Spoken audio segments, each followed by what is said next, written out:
Welcome back to Do This, Not That. So, I got a question for you. How many people have you added to your database today?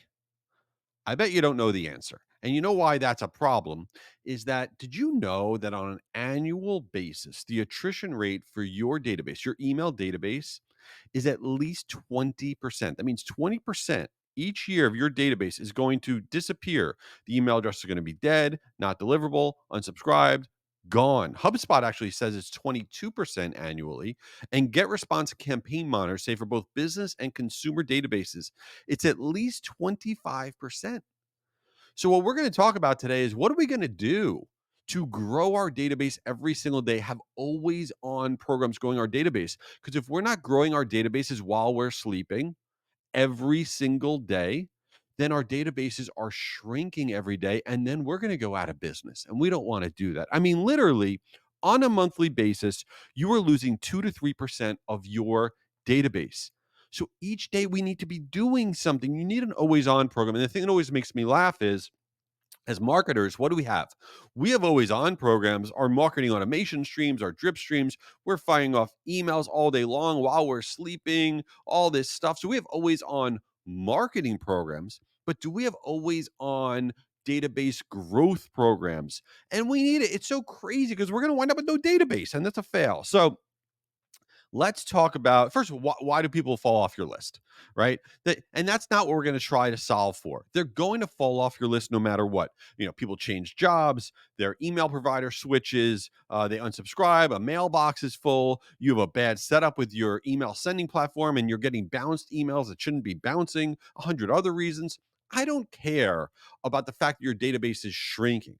I care about the fact that we're not focused on growing our database and things that we could be doing to grow that database. So let's talk about how we're going to get our always on program. So while we're sleeping, we're going to grow our email database.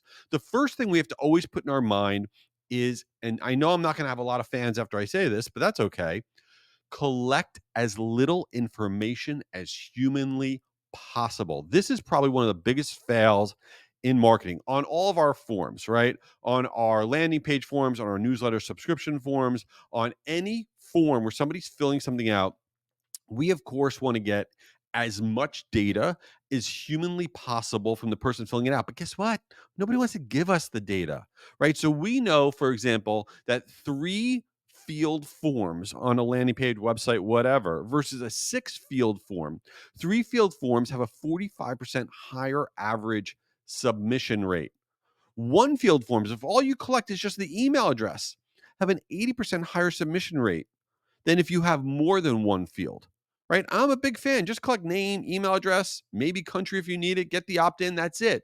You don't need more than 3 fields, but you're like, yes, I do. I need to know. I need to know all the information about everybody. No, you don't, because here's why. You're not leveraging first party data enough. First party data is gold. That is when people are interacting with your content, interacting with your emails you're sending out, pages on your website, landing pages, they're downloading stuff. I don't care. Okay. Whatever they're doing by their actions, they're giving you first party data, right? If somebody's spending time on a page on your site that's all about women's dresses, tag them. They're interested in women's dresses. If you have a site geared towards software for businesses, right? And the person goes to the section for small businesses, tag them small business, right? Or if you have a suite of different tools and one of those tools is payroll and the person's spending time on the payroll site, great, tag them. They're interested in payroll. If you're promoting a country club information and somebody goes to the pickleball site, you didn't ask them when they signed up on your site, are they interested in pickleball? But now they're spending time on the pickleball page. Tag them in your database, interest in pickleball. Take everything the person is doing, that they're clicking on, that they're interacting with, tag them. That is how you get the information. It is not asking them this horribly long, boring list of fields that nobody wants to fill out.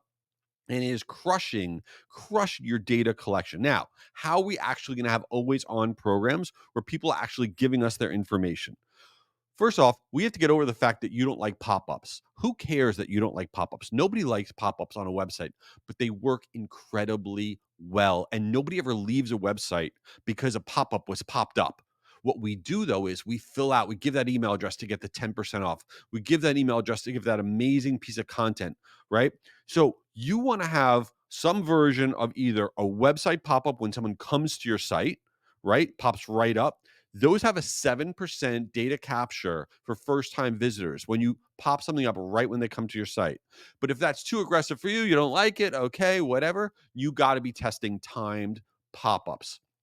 And every website hosting software solution that you're using, everybody can do these timed pop-ups. This is easy.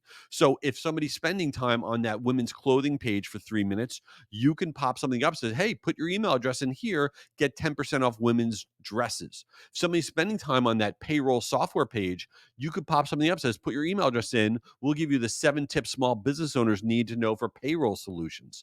You can pop it up timed based on how long they're on the page and the content of that page, and you will see an enormous data capture. Timed pop-ups related to contents of the page have over a 15% data capture. This is a no-brainer. Now, the other thing that you want to be thinking about doing is leveraging your absolute best piece of content. Whatever your best piece of content is, right? Your company has a best piece of content. You take that piece of content and you pull out hero tips, hero stats, hero things, whatever they are. And then you give that one stat, that one hero thing to everybody in your company and on your company social page. So you're going to have everybody in your company post on their social page and on your company social page that hero stat thing, whatever. And then they're going to write in their post. And if you want the full report, the full guide, the full fashionista's guide to summer fashion, doesn't matter if it's consumer or business. And if you want the ultimate guide to content creation tip sheet, here's what you do. DM me, DM the company page, and we're going to send you the link. And then you send the link, they click on it, they fill out the form with the 3 fields, you get their data. Okay. And if anybody that likes your post, you DM the link so they can download the full content piece. Take that hero piece within your content piece, leverage it, and always on growing your database. If you're not growing your database every single day, if you're not measuring how many people did we add today, how many people did we lose today, then you are not doing it. You're not doing your job in terms of getting you to that next level. So, always on. Now, before we get to since you didn't ask, which is, I don't even know what goes on in that portion of this podcast, I want to let you know that this podcast is exclusively presented by Marigold. Now, Marigold's been a long-time sponsor, and I appreciate them. And maybe you're tuning this out, but don't. Marigold's my email sending platform. They're incredible, but they have a new piece of content. You got to download this. It is called the Marigold 2024 State of Loyalty Report. I need to have a loyalty program. I'm working on it. And this stat blew my mind that's in this report. 63% of consumers say they'll pay more to shop with brands that they are loyal to. They'll pay more, right? We need these loyalty programs. If you want to download this full guide, just go to jschwedelson.com/marigold and you can download the 2024 State of Loyalty Report. That is jschwedelson.com/marigold. Great piece of content. All right, let's get into since you didn't ask. What is going on with me? You have to tell me if this is out of control because I think it's out of control. So I was at a conference this week. All right. Decent sized conference. And it was a marketing conference. And there was all these sessions going on. So I went into this one session where this dude was speaking. And the room was huge, right? Hundreds of seats. But there was like 7 people in the room. And I sat kind of in the back. And the speaker was horrendous. Most boring speaker of all time, whatever. So after like 10 to 15 minutes, I'm like, I got to get out of here. So I did the maneuver where I took out my phone. I pretended I got a phone call because I'm a horrible person. And I put it to my ear and I stood up and then I started walking out. And the dude stopped the session and he goes, wait, wait, wait. I promise the session's going to get better. Give it another chance. To me, he said it on the microphone. And I was like, what is actually going on right now?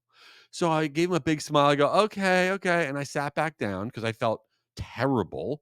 Right. And by the way, session got worse. It was horrible. But I was like, I cannot believe this dude just did that. And I need to learn from this because this also happened to me in the mall. So I was in the mall with my wife last week, And we were shopping in one store. It was epically boring. Whatever store we were in, I go, I'm going to go to the next store. I'll meet you in there. Just find me in there. Okay. So I walk to the next store. And as I'm walking in, I notice there's nobody in this clothing store, like nobody but the salesperson. I'm like, I don't know. I'm just going to walk in. I just need to like be in another store. So the salesperson comes over to me and she's like, can I help you? And I said, honestly, I don't even know where I am. I don't know what store I'm in. I don't know what's going on. And she looked at me like I was an idiot. And I probably was. And she goes, oh, let me pull out some stuff for you. And I felt so bad. She gives me all these clothes and she's like, you got to try them on. I go, what am I doing? And so I go in the dressing room and then I get a text from my wife. She goes, where are you? I go, I'm in the such and such store. So she walks in and then she texts me and she goes, I don't see you. I go, I'm in the dressing room. She said, why? I said, I don't know. I don't know how I wound up here. I don't want to buy anything in this store. I don't even know what store I'm in.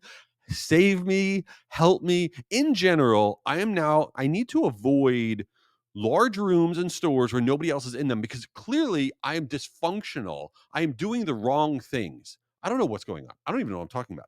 Anyway, thank you for being here. Maybe leave this a review. If it was, I don't know, terrible, not terrible, leave a review. By the way, drop me a note on jschwedelson.com. What's going on with you? I want to hear.